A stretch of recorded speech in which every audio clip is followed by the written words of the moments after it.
Take your knife first.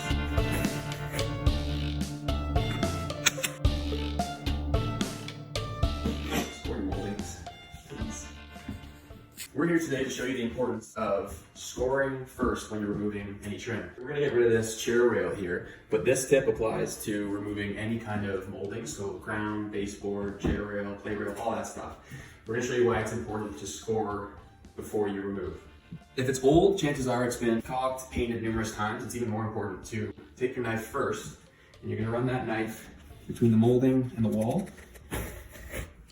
What you wanna do is you wanna break that seal. What tends to happen is as you peel this molding off, a big chunk of the wall comes off with it. Now, a lot of the times it'll just be the paper section of the wallboard that rips off too, but it's a nightmare to then repair before you put your molding back on. So you're actually going back 2 or 3 steps when you don't have to. And you do top and bottom. And I can show you what happens if you scored first. So if you've done it right, as you're peeling the molding off, the only thing that comes off should be the molding itself.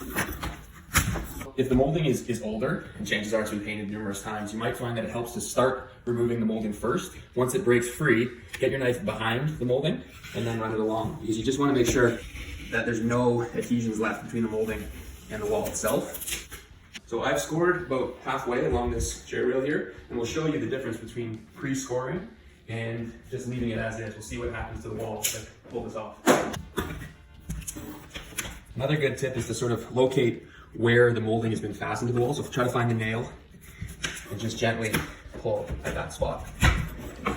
So you can see here that where I scored, it pulls neatly off the wall. Don't worry about little bits that remain, but basically all this drywall here is in good condition.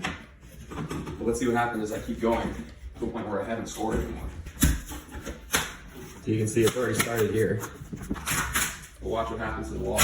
Look at this. All of this now has to be repaired before I can paint it again. And that sucks. So you can see just from peeling the molding, now I gotta do a lot of wall remediation before we can paint again. So, point proven, I'm gonna stop before I peel the rest of it off. If you wanna score big with your renovators, score your moldings, please.